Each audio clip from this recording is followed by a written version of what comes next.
Sanibonani molweni ndiyanamkela kweza TV ngesixhosa. Uvuma usothukile ke ubuza intombi yakho uba eyona university ke le Sibongile. Usibongile ke okwesithi uyaxolisa uPhetheni uthe ukwenza unyana wam ushiye umakoti wakhe nxa yalento. Watsho emsefa ke uSibongile emkhoma ngezandla nje phambi kwabazali bakhe ke phofu. Udeliwe ke wemane emthixezo kaloku undermine ifamily yakhe. Kanti naye unendaba zakhe ke udeliwe uPhetheni. So udecide uba makathule kodwa ke ngoba uyambona ingathi ulibele. So uSibongile kuthiwe makalande yonke ke into ethi yena kulendlu uyiseke bethuswe kwayileyo ba uchithe umtshato umntana wakhe. uPhetheni ke ufike kwakhe ukwenzo ebuka ialbum yabo yefamily. So athuswe ukumbona apha abese sithi uyavuya kuthena ngahlali nje batye sebe idina ke.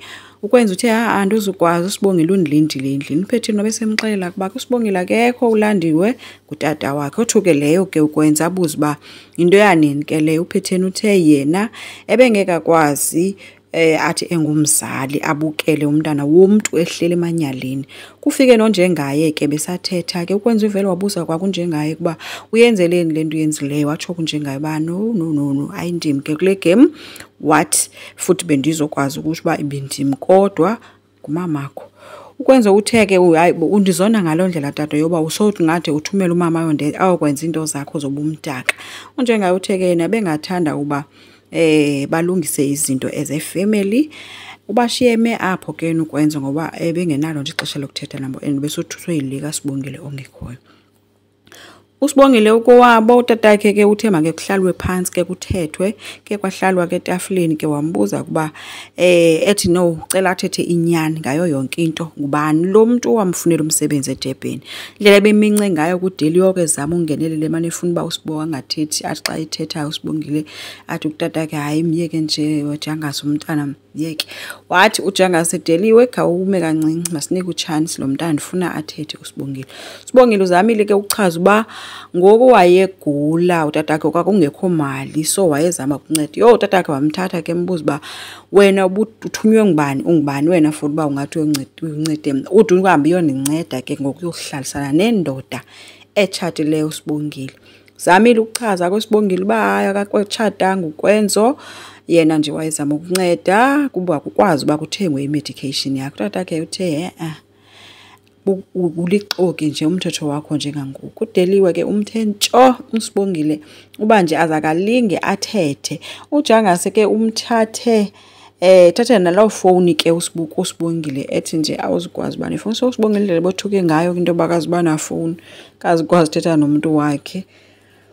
Ukwenza yena usendlini uhleli kwisteps uyafasa stress ngelakhi yakhe ke kungene uvusi ethi ke uzombuza nje uba uright na kwamanjani. Kwenza uthe yayikubi impilo yakhe ixovekile akazi uba angenza njani. uSibongile umkile uvusi wothuswe nayo leyo ethi uyayazi uzimisele kanjani and uyamazi yamthanda lo mntana no uyazimisela ngokwenza izinto zibe right. Wathi ke izinto zokwenziwa zenzeke ke kwenza nawo yenza. Uthi ukwenza njani kuba kaloku ngoku lento seyide yangenwe nangumama wethu ndiflathile nanguma wami lo ngoku ethi uwes utata kaSibongile unenhloko eqinileyo ndiyamase endake ndaye eXhopho ndithi ndisayothetha naye ndaphuma ngathi izimpuku ziphuma kwinqana wezikayo. Uvusa uthe yena ayilo xesha lokugive up ke eli if ukufanele ungene emotweni njengangoku yeXhopho uthatha umuntu wakho makube njalo. Andithi uyamthanda lo muntu. Ukwenza uthe ubuza ibhasi ebhaliweyo wathi omnye ngena kulo bhasi ke njengangoku uye eXhopho uyolanda umuntu wakho. Ukwenza uthe unyanisile. Uvusa uthe ke landela inhliziyo yakho ke bafa. Kulo Sibongile uSibongile uzihlalele phansi nje ulusizi udeliwe uyafika uyambuza ba kutheni lento unganipimpanga kutatakho yeyiphi le game uyidlalayo. uSibongile uthe yena uconsent njengempilo kaJangasi.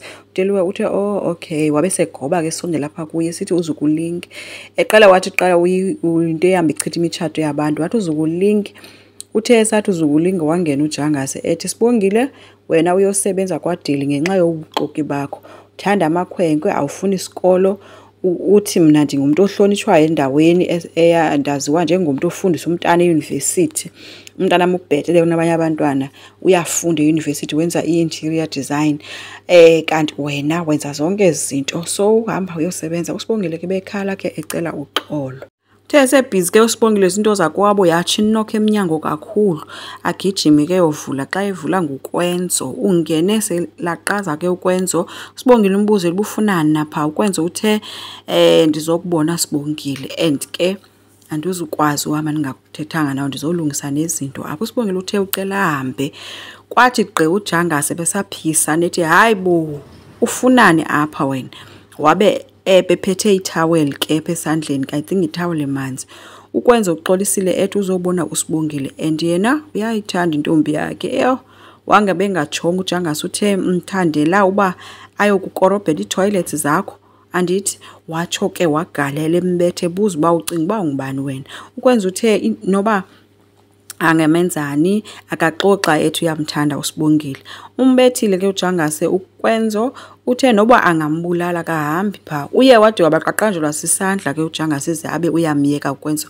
Kodwa uthe xa ngexesha selemyekile besithi phuma sathana phuma apha. uSibongile ke uye wamcela kuKwenzo uba makaphume ke. So uye waphuma kuKwenzo. Uthe uSibongile xa iya kutata ke ethi uyombambisana utata kwamshiya eme pha. uSibongile akazi nawe makathini ke ngoku abantu bobabini abathandayo bayalwa. Enkosi, nisazoqhubeka. Ngicela subscribe, like, singakhomenta futhi. Bye.